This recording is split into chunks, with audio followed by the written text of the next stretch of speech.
कौन है Owaisi? All India Majlis-e-Ittehadul मुस्लिमीन MIM लगभग 86 वर्ष पुराना संगठन है, जिसकी शुरुआत एक धार्मिक और सामाजिक संस्था के रूप में हुई थी, लेकिन बाद में वो एक ऐसी राजनीतिक शक्ति बन गई जिसका नाम हैदराबाद के इतिहास का एक अटूट हिस्सा बन गया। और ये तो होना ही था, जिसके लीडर अवैसी जैसे हों। गत 5 दशकों में मजलिस और उसे चलाने वाले अवैसी परिवार की शक्ति रफ्ता रफ्ता बढ़ती गई, इतनी बढ़ गई कि हैदराबाद पर पूरी उसी का नियंत्रण है। विधानसभा में उसके सदस्यों की संख्या बढ़कर 7 हो गई है। विधान परिषद में उसके सदस्य हैं। हैदराबाद लोकसभा की सीट पर 1984 से उसी का कब्जा है और इस समय हैदराबाद के मेयर भी इसी पार्टी के हैं। मजलिस को आमतौर पर मुस्लिम राजनीतिक संगठन या मुस्लिम समुदाय के प्रतिनिधि के रूप से देखा जाता रहा है और हैदराबाद के मुसलमान बड़ी हद तक इसी पार्टी का समर्थन करते रहे हैं। हालांकि खुद समुदाय के अंदर से समय समय पर उसके विरुद्ध आवाजें भी उठती रही हैं। जहां तक अवैसी परिवार का सवाल है, उसके हाथों में पार्टी की बागडोर उस समय आई जब 1957 में इस संगठन पर से प्रतिबंध हटाया गया। मजलिस के इतिहास को 2 हिस्सों में बांटा जा सकता है। 1928 में नवाब महमूद नवाज खान के हाथों स्थापना से लेकर 1948 तक, जबकि ये संगठन हैदराबाद को एक अलग मुस्लिम राज्य बनाए रखने की वकालत करता था। उस समय पर 1948 में हैदराबाद राज्य के भारत में विलय के बाद भारत सरकार ने प्रतिबंध लगा दिया था।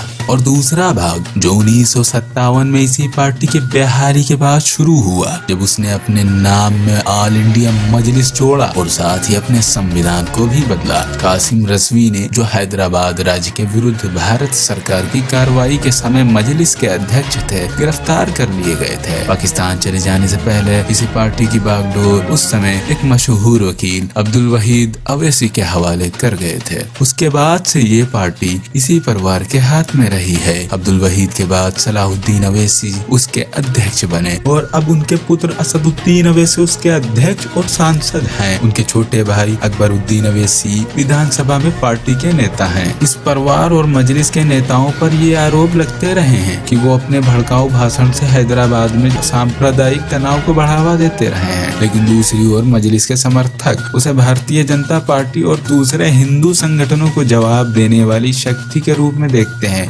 और ये बात सही है। राजनीतिक शक्ति के साथ साथ अवैसी परिवार के साधन और संपत्ति में भी जबरदस्त वृद्धि हुई है, जिसमें एक मेडिकल और इंजीनियरिंग कॉलेज है, कई दूसरे कॉलेजेस हैं और 2 अस्पताल भी शामिल हैं। ये तो अच्छी बात है। MIM ने अपनी पहली चुनावी जीत 1960 में दर्ज की, जबकि सलाहुद्दीन अवैसी हैदराबाद नगर पालिका के लिए चुने गए और फिर 2 वर्ष बाद वो विधानसभा के सदस्य बने। तब से मजलिस की शक्ति लगातार बढ़ती जा रही है। बढ़ती हुई लोकप्रियता के साथ साथ सलाहुद्दीन अवैसी सालारे मिल्लत मुसलमानों के नेता के नाम से मशहूर हुए। वर्ष 1984 में वो पहली बार हैदराबाद से लोकसभा के लिए चुने गए। साथ ही विधानसभा में उनके सदस्यों की संख्या भी बढ़ती गई। हालांकि कई बार इस पार्टी पर सांप्रदायिक दल होने के आरोप भी लगे, लेकिन आंध्र प्रदेश की बड़ी राजनीतिक पार्टियां कांग्रेस और तेलुगु देशम दोनों ने अलग अलग समय पर उनसे गठबंधन भी बनाए रखा। दिलचस्प बात तो यह है कि हैदराबाद नगर पालिका में गठबंधन अभी भी जारी रहा है। कांग्रेस के समर्थन से ही मजलिस को मेयर का पद मिला है। 2009 के चुनाव में MIM ने विधानसभा की 7 सीटें जीती, जो कि उसे अपने इतिहास में मिलने वाली सबसे ज्यादा सीटें थी। कांग्रेस के साथ उसकी लगभग 12 वर्ष से चली आ रही दोस्ती में 2 महीने पहले ही उस समय अचानक दरार पड़ गई, जब चार मीनार के निकट एक मंदिर के निर्माण के विषय ने एक विस्फोटक मोड़ ले लिया। मजलिस ने कांग्रेस सरकार पर मुस्लिम विरोधी नीतियां अपनाने का आरोप लगाया और उससे अपना समर्थन वापस ले लिया। अकबरुद्दीन अवैसी के तथाकथित भाषण को लेकर जो हंगामा खड़ा हुआ था